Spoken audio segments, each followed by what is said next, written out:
Gravação iniciada.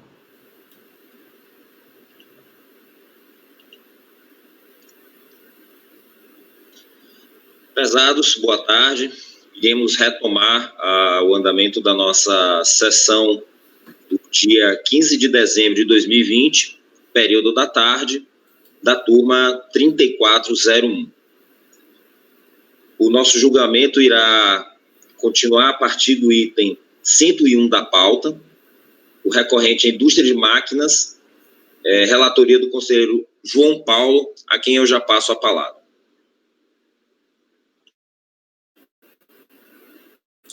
Presidente, vou fazer aqui um resumo, tá, dos dois processos, 101 e 102, até porque o resultado se aplicará aos dois, muito embora sejam matérias um pouco diferentes, mas o pano de fundo aqui seria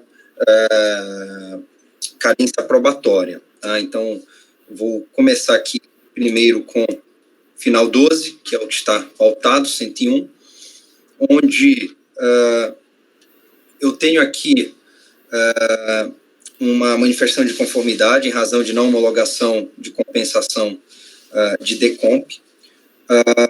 Há uma preliminar neste, e eu faço questão de discutir essa preliminar para afastá-la, já que nós estamos aqui discutindo uma matéria de fundamental importância, que seria a ausência ou suposta ausência de fundamentação do despacho decisório. Então, assim, eu começo no voto. A interposição do recurso voluntário se mostra tempestiva os requisitos legais de sua admissibilidade, razão pela qual ele merece ser conhecido por esse Conselho. Quanto à preliminar de ausência de fundamentação de despacho decisório, alega a recorrente que o despacho decisório incorreu em vício de fundamentação por negar a homologação com os dizeres: o crédito reconhecido foi insuficiente para compensar integralmente os débitos informados pelo sujeito passivo. Bom, o que seria insuficiente para fornecer, de fato, ao contribuinte o motivo que levou a autoridade às razões da decisão. Ocorre que, conforme se extrai do despacho decisório, é possível identificar as razões de decisão, bem como o apontamento dos demonstrativos e planilhas que são partes integrantes do despacho decisório. Vejamos. E aí, aqui eu faço a transcrição do item 3, né, onde fala da fundamentação, decisão e enquadramento legal, onde todos vocês podem verificar que o despacho decisório, de fato, trouxe à tona as suas razões, devidamente fundamentado, foi assinado por autoridade competente e os fatos foram descritos com clareza e objetividade, o que permitiu à recorrente ter plena compreensão dos fundamentos da decisão e apresentar o devido recurso, ora analisado. De fato, o enfrentamento das questões na peça de defesa denota perfeita compreensão da descrição dos fatos e dos enquadramentos legais que ensejaram os procedimentos de ofício, que foi regularmente analisado pela autoridade de primeira instância. Então, aqui eu trago também a fundamentação disso. Quanto ao mérito, entendo por não merecer reforma a decisão da DRJ, que julgou improcedente a manifestação de conformidade do recorrente, com efeito, no âmbito administrativo fiscal, incumbe a recorrente a comprovação do direito suposto crédito nos termos do artigo 16 do 7235, inclusive até neste momento, quando do protocolo do recurso voluntário. Sabemos que o ônus da prova é de incumbência da parte que possui, para tanto, a comprovação dos fatos que lhe são favoráveis no processo, visando a influência sobre a convicção do julgador. Nesse sentido, a organização e vinculação dos documentos hábeis e idôneos, como as matérias impugnadas e a reunião de suas informações pertinentes ao pedido em análise, seriam indispensáveis para o fundamento da convicção, o que não foi observado pelo contribuinte em sede de manifestação de conformidade ou recurso voluntário. E aí aqui eu faço as transcrições devidas do caso concreto para concluir, com base em todas as razões anteriormente expostas, para votar pelo conhecimento do recurso e no mérito por negar reprovimento. É como voto, presidente. Obrigado, doutor João Paulo. Alguém diverge?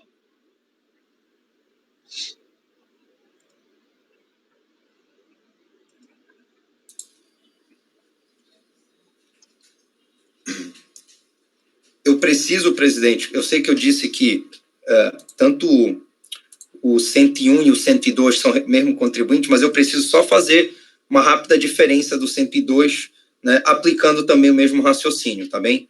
Só um segundinho aqui, só para eu terminar de redigir. Não, perfeito, presidente. É só para não proclamar em conjunto. Ah, tá. Não deve ser proclamado no conjunto, né? Ok.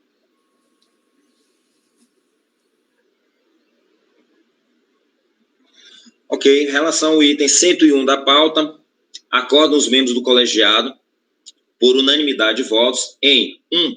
Rejeitar a preliminar de carência de fundamentação do despacho decisório suscitada no recurso. E 2. No mérito, em negar provimento ao recurso. Item 102 da pauta, ainda indústria de máquinas.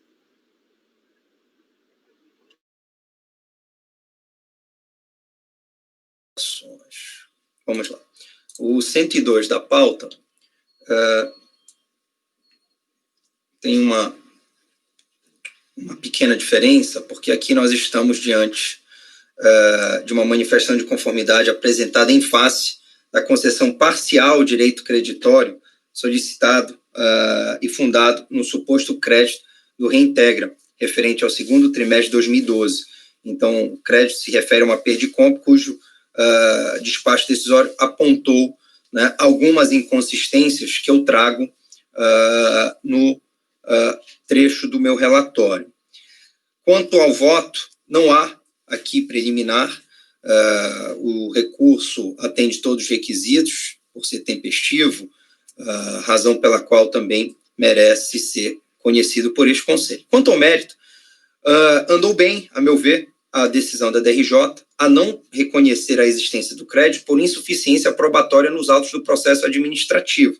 E aqui faço a transcrição das folhas 16, onde a interessada apresenta nota fiscal de saída, sem identificação do número do RE e DDE, resumo de extrato do RE e cópia do PERDICOMP, as quais não são suficientes para a comprovação do suposto erro cometido no preenchimento da declaração, segundo alega contribuinte.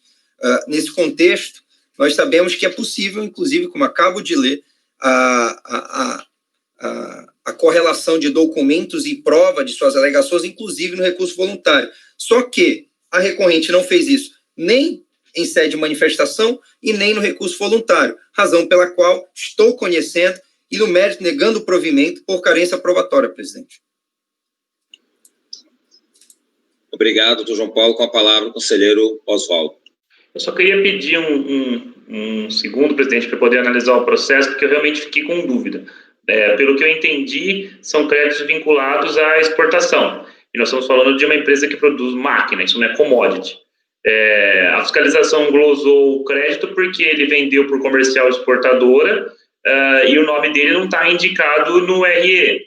Mas ele tem uma nota fiscal de saída para nota fiscal para comercial exportadora e muito provavelmente tem um RE, que não indica ele como fabricante, mas que indica a saída dessa mercadoria para o exterior. Assim, nós não estamos falando de commodity. Se você tem uma nota fiscal que está indicando uma saída para uma comercial exportadora, uma mercadoria com a mesma classificação fiscal, com a mesma descrição, em sequência, você tem um RE que indica como exportador, a comercial exportadora, de um mesmo maquinário, com o mesmo LCM, com a mesma descrição, aí eu realmente vou ter que divergir, porque me parece que só o fato de não ter indicado o cara como fabricante, de novo, eu não estou falando de commodity, eu não estou falando nem de produto que tem uma caneta, uma régua, um lápis, um caderno, eu estou falando de uma máquina. A probabilidade de você ter duas empresas que fabriquem uma máquina com a mesma descrição e a mesma classificação fiscal, importada pelo mesmo comercial exportadora, é um tanto quanto improvável. Por isso que eu vou pedir só um minutinho para checar os documentos dos autos.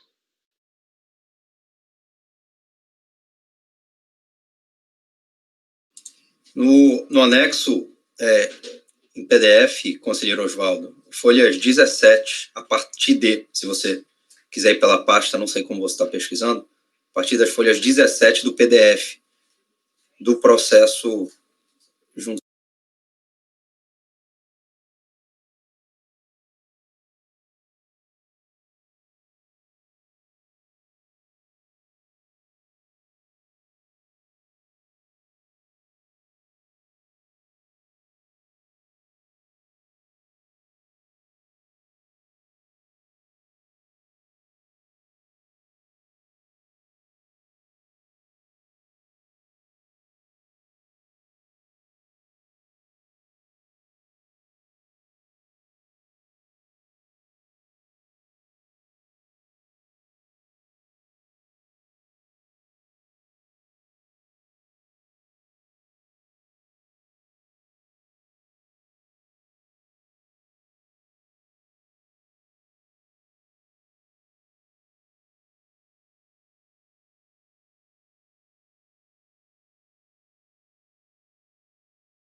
só piorou. Porque o registro de exportação está indicando, pelo menos se é o registro de exportação que nós estamos discutindo aqui nos autos, o registro de exportação está marcado em vermelho o CNPJ do fabricante, está indicado o nome do fabricante. Eu vou precisar analisar esse processo com de uma forma um pouco mais detida para ver o que eu não estou vendo que a DRJ viu. Eu estou lendo agora a decisão da DRJ, justamente. Porque o argumento foi o mesmo da defesa.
Entendi. O que acontece é o seguinte, ele pediu crédito do Reintegra para um maquinário que ele exportou. Só que no mesmo RE, ele colocou um maquinário que ele produziu e exportou e um outro maquinário que ele só estava revendendo.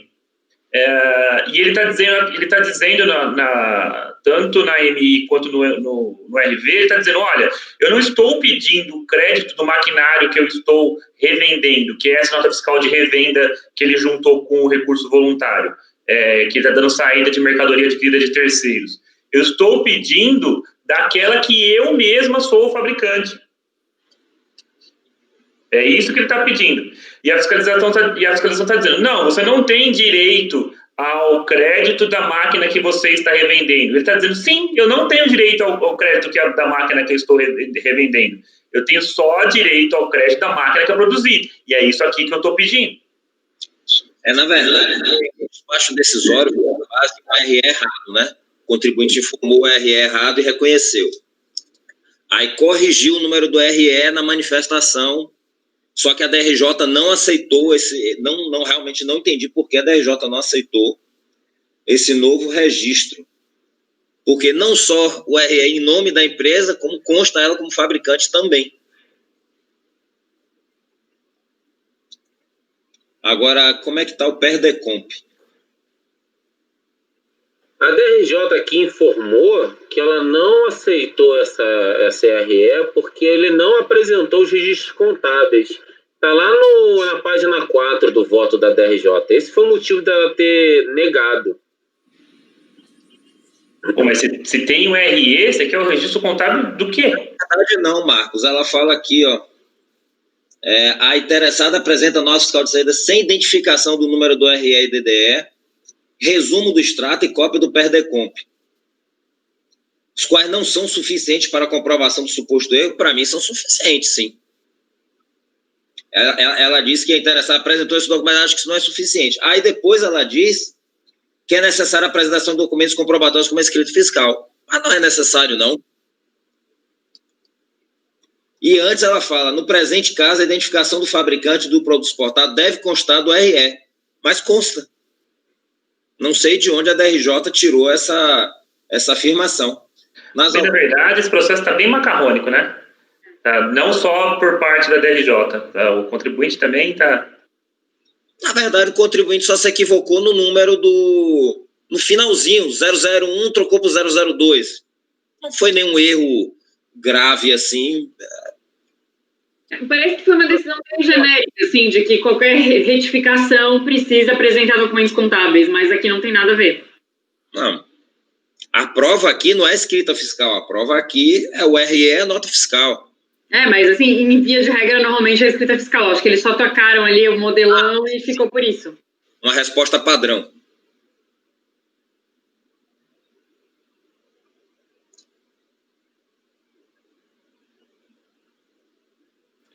Bom, já adianto, vou divergir para dar provimento para o recurso que eu considero que foi demonstrado o equívoco.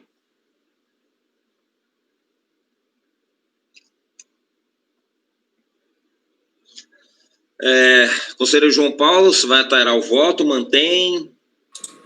Não, eu estou vendo aqui, na verdade, eu agradeço os esclarecimentos do conselheiro Oswaldo, porque, de fato, eu também fui levado a ele estar pedindo o todo, e eu me ative a essa parte quanto à revenda. E eu estou revendo aqui, no pedido do recurso voluntário, como o Oswaldo disse, né, o próprio contribuinte também não ajudou nesse aspecto. Ele só quer uma parte daquilo que ele está... Então, assim, eu não sei nem porquê, né, ele também destaca, ou seja, dá atenção para o que ele não quer. De algum modo, também me induziu ao erro nesse sentido, e eu agradeço os esclarecimentos também, conselheiro Oswaldo. Eu vou alterar limitando, ou seja, vou manter uma parte do voto, dizendo que essa parte ele não tem direito, mas limitando exclusivamente naquilo que ele produziu, e vou destacar aqui o número da nota fiscal, se assim concordarem. E aí eu acho que assim fica... Destaca o número do RE, João. Do RE, perfeito. Pelo que eu vi também, Oswaldo... Oi, Fernanda. Mesmo que você deixe a redação, o provimento tem que ser total, porque ele mesmo coloca no recurso. Perfeito.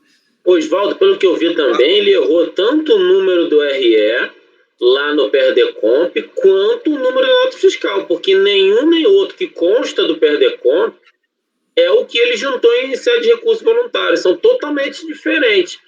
Isso assim, complica a vida dele também, né? Porque por mais que, vamos dizer assim, que ele tenha direito ao crédito, está uma mistura complexa ali de que você não consegue identificar o que ele quer, o que ele pediu lá no PERDECOMP. Complica um pouquinho, né? É exatamente isso que eu falei. Assim, graças à inteligência desse conselho, nós conseguimos superar, entender e tirar dessa salada que estava, né? Conseguimos entender e superar para corrigir o rumo. Mas normalmente esses processos, lembro quando eu era advogado, não faz tanto tempo assim, que era um processo que começava errado, continuava errado, terminava errado, e você fala assim, gente, tá tudo errado. Nesse caso, nós conseguimos achar o erro e corrigir.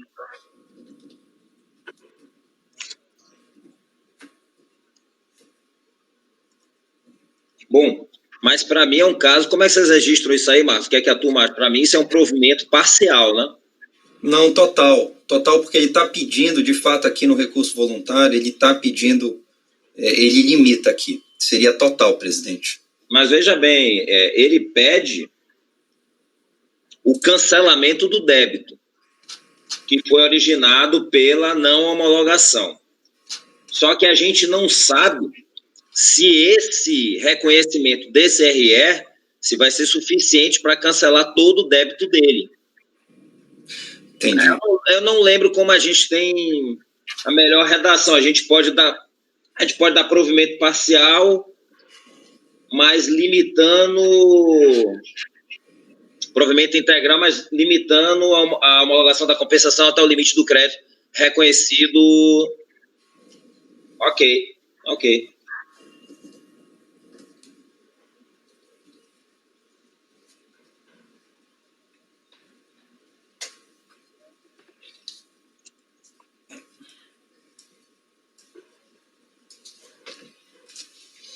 Farei essas alterações e postarei em breve.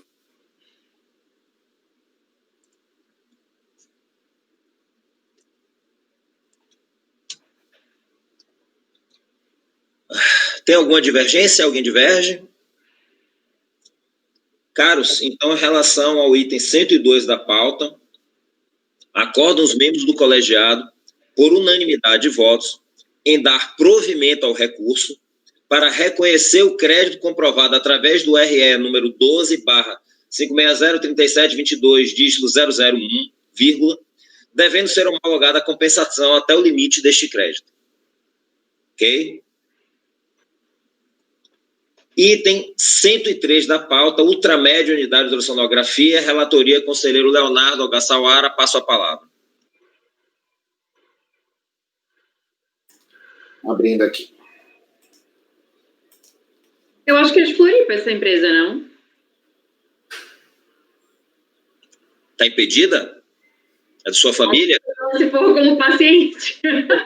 Família? Quem dera, né? Ultramed.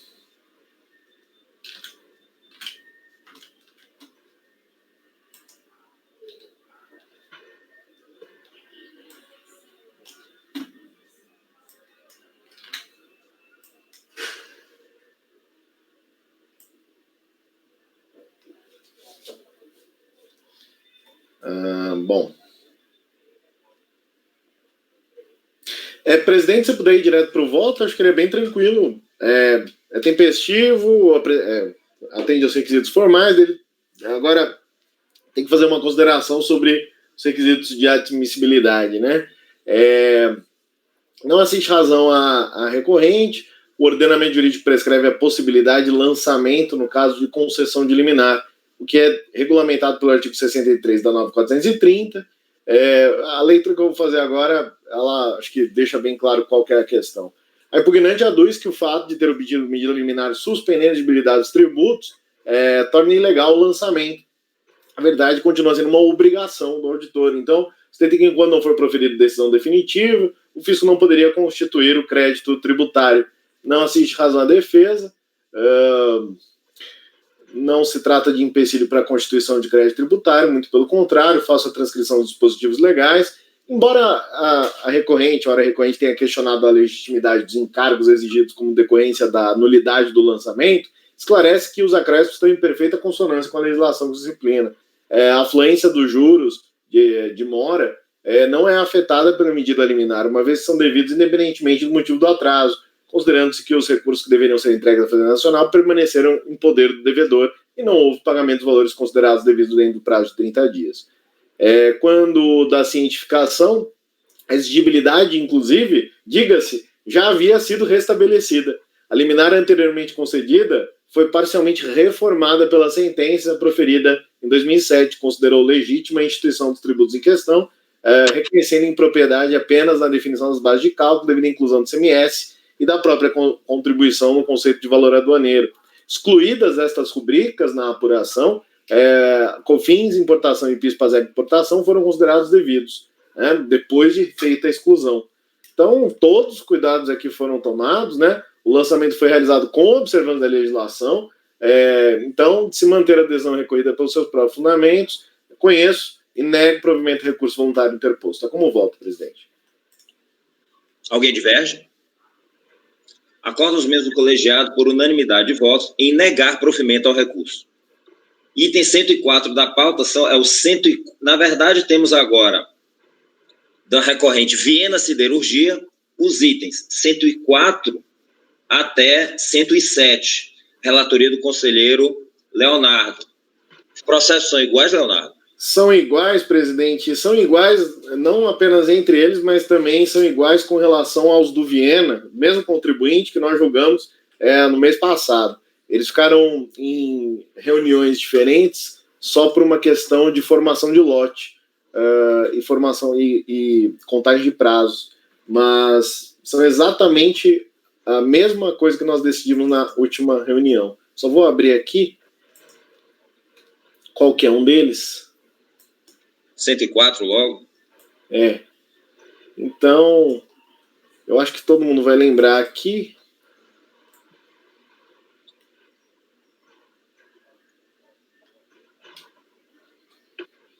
É aquele caso das notas fiscais complementares. Então, eu votei no sentido de dar parcial provimento para afastar aquela modificação da negativa parcial do crédito das notas fiscais complementares da recorrente, cabendo à unidade proceder com a verificação da validade do crédito tomado pelo sujeito passivo, se efetivo pagamento ou creditamento dos valores aos fornecedores. Deixa eu só retomar aqui para a gente lembrar do caso. Esse processo na sessão passada, Leonardo, eles foram resolução, né? Todos resolução. Esses daqui também é mesmo encaminhamento. Então, todos eles são propostos de diligência para que a fiscalização ela verifique validade do crédito tomado pelo sujeito passivo, efetivo pagamento ou creditamento dos valores aos fornecedores, superada essa formalidade.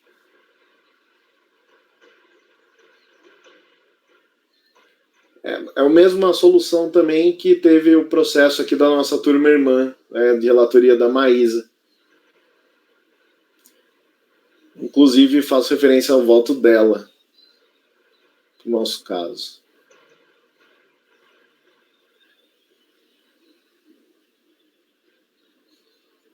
É isso, presidente. Eu acho que não sei se precisa de mais além disso. Acho que todo mundo vai lembrar. Alguém tem alguma dúvida em relação a esse processo? Não sei, o Marcos não estava na sessão de outubro, mas está claro a situação? Ok. Alguém diverge da proposta de diligência?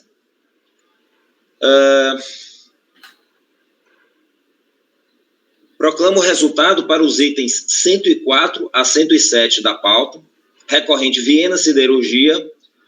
O resultado foi de que resolvem os membros do colegiado, por unanimidade de votos, converter o julgamento do recurso em diligência à unidade de origem, nos termos do voto do relator. Próximo item da pauta é o item 108, apoio, consultoria, assessoria, relatoria do Dr. João Paulo. Passo a palavra. Presidente, esse também é um processo que julgamos em passada, mas foi em outubro, né? Onde nós estamos falando aqui na possibilidade ou não de compensação de crédito de terceiros, né, transmitida após a vigência da medida provisória que foi convertida em lei, a 66/2002, na 10.637, né? E aqui eu passo direto ao voto, reconhecendo que o recurso é tempestivo e cumpre os requisitos, razão pela qual merece ser conhecido. Aqui eu destaco, como eu havia dito, o acórdão de setembro, 23 de setembro de 2020, onde nós julgamos por unanimidade que a partir de outubro, 1º de outubro de 2002, com a vigência da 10.637, não ser mais possível admitir a compensação com crédito de terceiros. Caso concreto, as transmissões ocorreram nos anos de 2003 e 2004, a partir de 30 de setembro de 2003, especificamente, conforme também depende das informações do processo, razão pela qual foi mantida a decisão, deve ser mantida a decisão da DRJ. Então, eu concluo pelo conhecimento e no mérito por negar provimento, presidente. É como eu voto. Alguém diverge? Acordam os membros do colegiado por unanimidade de votos em negar provimento ao recurso. Próximo item da pauta seria o meu, item 109 até 117, mas foi retirado de pauta por solicitação do contribuinte. Assim, vamos para o item 118, recorrente Dori Alimentos, relatoria do conselheiro João Paulo. Esse processo dessa empresa, já tivemos o processo da Dori julgado, né? Mas se referia, eu acho que a COFINS. Aqui nós temos um processo de IPI. Não é isso, João? É isso, presidente. Esse, muito embora tenha sido do mesmo contribuinte, se referem aqui, são processos bem distintos. E foi bom pela matéria não ter sido agrupado. Vou buscar também ao máximo, tem vários pontos aqui importantes, resumir. E aí eu vou para o voto, e caso alguém tenha alguma dúvida, eu estou à disposição para esclarecimentos aqui já com as minhas anotações, tudo referente a esse processo final 68, crédito presumido de IPI. Então, o recurso voluntário se mostra tempestivo, segue os requisitos, razão pela qual merece ser conhecido por este Conselho. Quanto aos créditos relativos à energia elétrica, gás, combustível e óleo de xisto, alega a recorrente que as mercadorias adquiridas figuram como produtos intermediários, muito embora não tenham contato físico com os produtos fabricados, teriam sido consumidos no processo de industrialização, consoante o disposto no parágrafo único do artigo 3º da 9363 de 96. Sobre esta matéria, especificamente, energia elétrica e combustíveis, cumpre trazer à baila a súmula CAF número 19, que assim tem a transcrição a todos, que já conhecem da matéria. Das aquisições de pessoas físicas e cooperativas não sujeitas à tributação pelo PIS e COFINS e do valor total das aquisições que dispõe o artigo 2º da 9363 de 96. A recorrente afirma que as restrições ao crédito decorrentes das aquisições de cooperativas e produtor rural, pessoa física, pauta-se em argumento equivocado de que só se poderia pretender eliminar o impacto da incidência das contribuições se o fornecedor diretamente recolheu esses tributos aos cofres públicos. Em relação a esta matéria, cumpre trazer o julgamento do Superior Tribunal de Justiça em sede repetitiva, previsto no 543 do CPC. Aí todos já conhecem o recurso especial 993-164, Minas Gerais.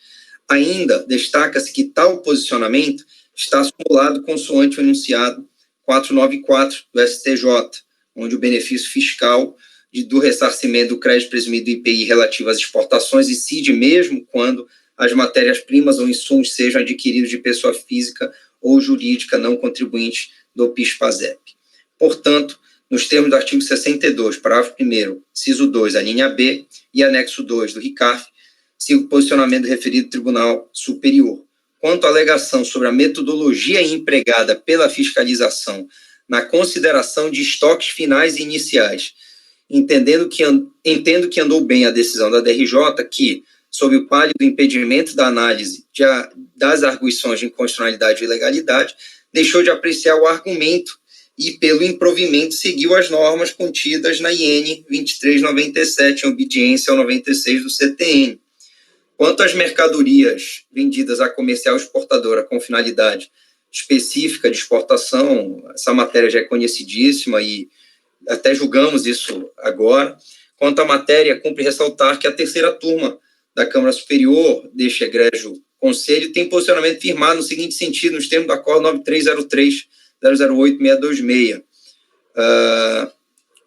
Então, a recorrente informa haver um processo administrativo específico, a efetiva comprovação das exportações em relação às vendas realizadas às comerciais exportadoras, pugnando pelo aproveitamento da prova em virtude da quantidade de documentos, cerca de 20 volumes, bem como que no processo administrativo aludido haveria a planilha denominada controle de comercial exportadora, B, cópia das notas fiscais,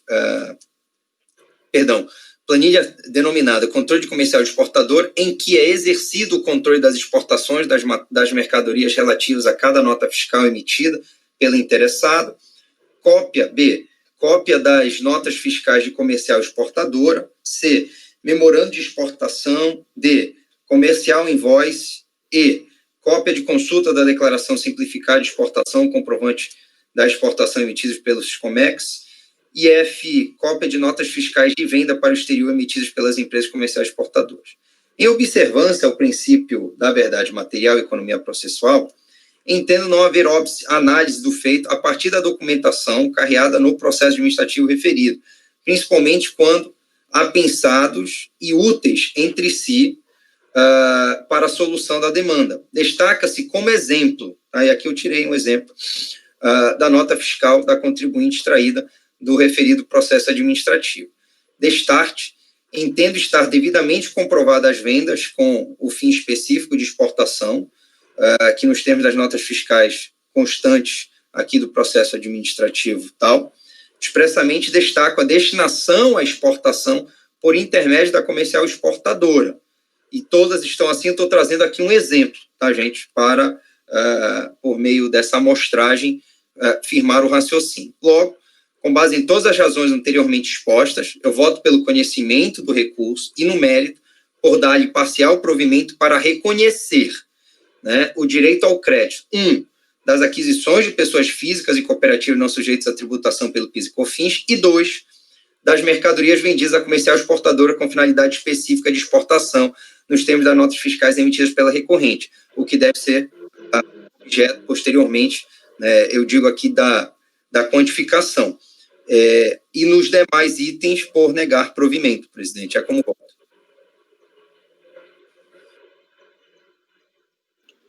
Obrigado, João. A gente está aqui numa situação parecida com a de ontem, né?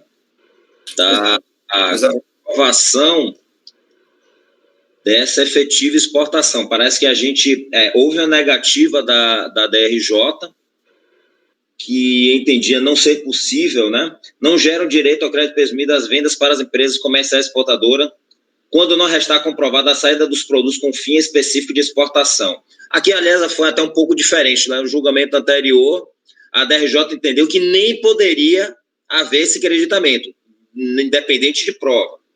Nessa decisão já se aceitou que haveria o direito material ao crédito, só não haveria a comprovação. Aí o contribuinte, ele pretende fazer essa comprovação com notas de um outro processo, né? Mas... desculpa, o Oswaldo tinha pedido a palavra. Na verdade, é um esclarecimento muito simples. Nós votamos, na verdade, um caso idêntico na sessão passada, que foi da minha relatoria. Qual é o grande galho, e até, talvez, para o conselheiro João deixar mais claro, que ele realmente, ao fim e ao cabo, acompanhou o que nós decidimos na sessão passada. Quando nós estamos tratando de crédito presumido de IPI como substituição ao PIS e COFINS, resta a questão da venda com fim específico de exportação. O que ele está citando, o precedente da Câmara Superior sobre venda com fim específico de exportação, e que também é a posição do fisco e das DRJs de uma forma geral, é aquela venda que tem que ser encaminhado diretamente para armazém alfandegado.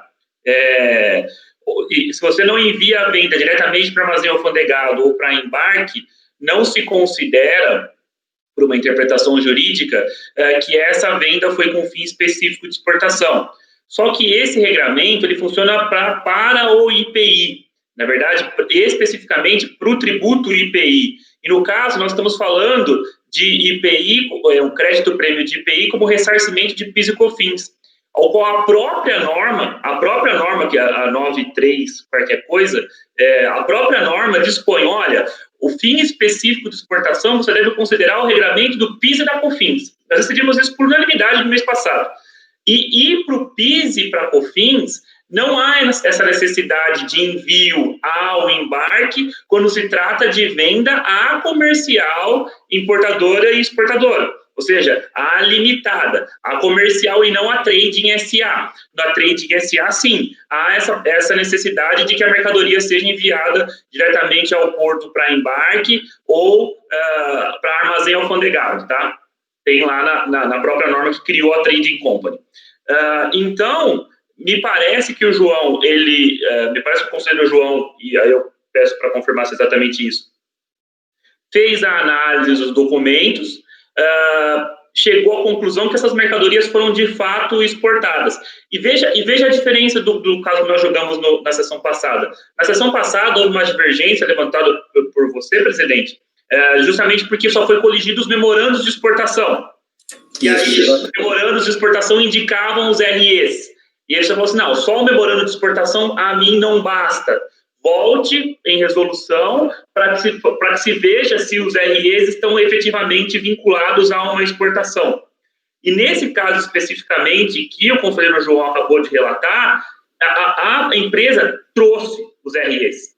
Ela está aqui o memorando de exportação e está aqui os REs. Definitivamente as mercadorias foram embarcadas para exportação. Então, me parece que se o conselheiro João confirmou que se tratam realmente de comercial importadora e exportadora, ou seja, regra geral, limitadas, e não SAs como trading companies, me parece que não, a não ser que alguém tenha mudado de opinião de um mês para o outro, me parece que o caso também não demanda longas digressões.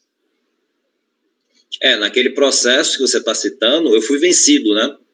Porque o meu entendimento era para se fazer uma diligência. Porque aqui, o contribuinte, ele fala que ele juntou volumes de outro processo. A recorrente informa, havendo processo administrativo número tal, efetiva comprovação das exportações, pugnando pelo aproveitamento da prova em virtude da quantidade de documentos, cerca de 20 volumes, bem como do processamento administrativo aludido. Então, ele diz o seguinte, é muita prova, está lá naquele processo, então comprovei lá. Então, primeiro, ele não trouxe as provas aqui. Ele está remetendo a um outro processo. E depois, mesmo que ele tivesse, feito uma cópia, colocado aqui, eu não tenho como falar. Eu sou vencido nessa matéria, mas eu entendo que a gente não tem aqui uma precisão de qual o valor de crédito que ele tem. A gente não sabe se ele cumpriu todas as normas. Veja a própria decisão do CARF que o João colocou. Então, da Câmara Superior, né? Então, não basta comprovar a simples venda a uma comercial exportadora e o que a exportação for por ela realizada. Tem que ser feita com fim específico de exportação e os requisitos para tal, como bem colocado no voto condutor. Por exemplo, como a gente acabou de ver, necessidade no processo anterior, necessidade de indicação do fabricante no RE da comercial exportadora. Então, aqui a gente está dando, pela própria proposta do conselheiro, uma decisão ilíquida. Conclusão. Voto pelo conhecimento do recurso no método parcial provimento para reconhecer o direito do crédito. 2. Das mercadorias vendidas à comércio exportadora com finalidade específica nos termos das notas fiscais emitidas pela recorrente, o que deve ser objeto de posterior análise. Em relação ao item 1, eu concordo com o relator. Em relação ao item 2, eu acho que inviabilizado a gente fazer a decisão aqui. O meu entendimento era para ser feita uma diligência para a gente poder dar uma decisão líquida, para a gente saber realmente disso aí, dessa documentação, desses 20 volumes que o contribuinte diz que tem em um outro processo, o que é que realmente comprova essa exportação? Eu não sei. Concordo plenamente. Nesse caso, eu concordaria plenamente com a diligência, acho que sim.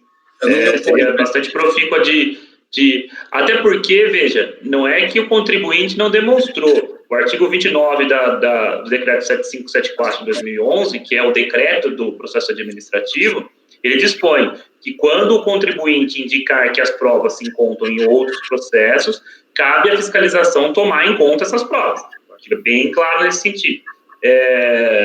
Não tomou, especificamente não tomou, mas também significa que a gente vai ultrapassar a prova a priori desconhecida. Não vou dizer que é frustrada, mas ela é desconhecida. Eu acho que é extremamente válido, acompanharia o presidente 100% numa diligência. Eu também acompanho, viu, presidente? Não tem problema nenhum para... Que ótimo. Nesse aspecto, a gente solicitaria que, e assim eu coloco no dispositivo para a diligência, se todos concordarem. Bom, a primeira parte não vou nem colocar, que a gente já provavelmente está na unanimidade, né? Poder ter decisões em resolução. Exato. Pronto, exato. Eu vou colocar especificamente sobre a segunda parte, para que seja juntado tudo que entender de direito constante no processo tal, que faça frente ao seu direito, né? Quanto às notas fiscais aqui, é isso que você acha ou não? Ou você quer A diligência seria para que a unidade preparadora, em face dos documentos juntados ao tá bom. Tá. Fizesse a avaliação se realmente há comprovação de que as mercadorias constantes nas notas fiscais emitidas pelo recorrente foram de fato exportadas. Tá. Doutor Ronaldo? Não, exatamente. Eu estou concordando com essa diligência, porque eu acho que é mais do que uma decisão ilíquida, no caso em que o conselheiro João terminava aí. Ele dava à unidade preparadora a possibilidade de fazer um juízo. Eu acho que esse tipo de decisão a gente tem que evitar. Então, estou de pleno acordo com a diligência. Por isso, João, que além de especificar que a unidade preparadora deve fazer a análise do direito creditório com base nos RS que foram juntados ao processo número tal, caso, né, eles atendam aos requisitos, a gente tem que informar também que a gente considera as notas fiscais admitidas pelo contribuinte, para que não tenha essa margem da DRJ dizer que, não, eu não acho que não gera crédito. É a minha opinião. E com isso também, né, dá os 30 dias para que o contribuinte, com o resultado dessa diligência, se manifeste. Ele pode discordar, ele pode ter outros documentos, ele pode apresentar alguma insatisfação. Eu pergunto aos conselheiros, com essa alteração que o doutor João vai fazer, os senhores têm alguma divergência?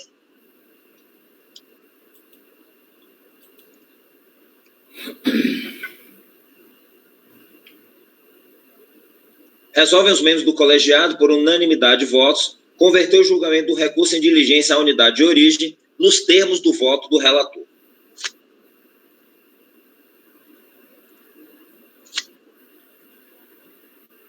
Próximo item da pauta, item 119, recorrente Eliana Argamassas, relatoria do conselheiro Leonardo, passo a palavra. Presidente, eu acho que esse vai ser rapidíssimo, porque é um caso que a gente julgou no mês passado. Eu vou ler a ementa. Compensação, crédito de terceiro e impossibilidade. Exatamente do mês passado. Mas se quiser, eu conheço e nego provimento. É essa a matéria. E julgamos antes desse, né? Ainda há pouco. Fico preocupado com o conselheiro Marcos, que não estava na sessão passada. Mas compreende a matéria? Crédito terceiros, já é pacífico. Acabamos de julgar. Ok. Acordam os membros do colegiado, por unanimidade de votos, em negar provimento ao recurso.